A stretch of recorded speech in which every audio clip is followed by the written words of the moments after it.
Hey everyone, I'm Bill Anderson, and as you can see, we're not in the Pulse studio. There's some changes are coming to the station, some work's being done down there, but it's a great opportunity to look back on some of the amazing guests who have been on with us. Some of the best comedians in the world sat down with us and shared their stories and how things impacted them and society in numerous ways. So let's start with Cedric The Entertainer and how he views his role in pop culture. This is the Pulse Comedian Special. You're doing the circuit, you get onto TV, you're having success throughout your career. And so there's a lot of different steps to talk about. And then the original Kings of Comedy. And the reason that was such a big thing, at least for me, when I first saw it in all the headlines, was you guys kind of took ownership of your own career. You're one of the first to do that, right? You guys put this together, you controlled the money, that kind of thing. Yeah.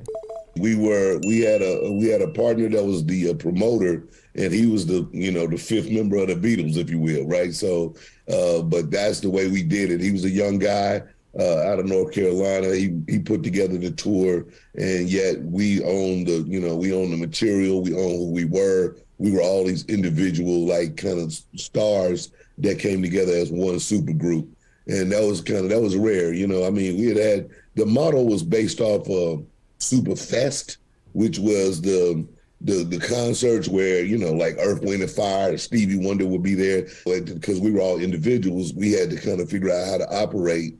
And so we started to operate as a super group, as one big thing that went together. And so, all of the guys, we had control of the rights to the film. We had control of, what we made on the stage. And so that's how we end up having the most success.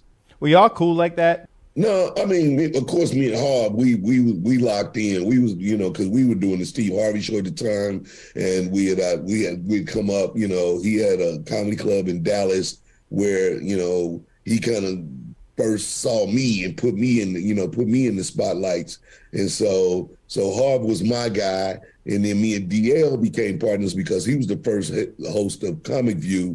And so when I came in, he handed me the baton and we did a tour together. And so then we became locked in. And B-Mac was always everybody's favorite dude. And so, as the tour grew, we all grew. I think that at the end of the tour, of course, when money came into play, that's why we never was able to do it again. It's like people kind of got to their individual corners and just kind of did their own thing, except, again, and it was hard to get those guys to those alpha males to lock in and understand that it was about the business, Right. But the first time when the checks start coming in, oh, okay, this is not bad. Sellout tours.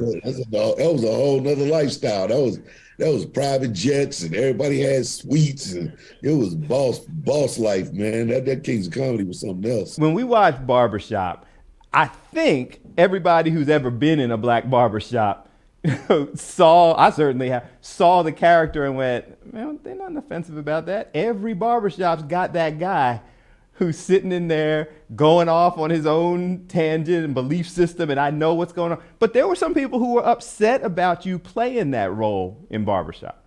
Man, that was one of the first times in my career that I really ran up on true contentious energy, like that opposite side. And I could imagine if I lived in the day of the internet, if it was Twitter and all that stuff, I might have got canceled. A lot of the large civil rights leaders called me. They were very upset about it. Of course, producers, we had different producers on the movie. It was a great deal of contention on what should be said and why.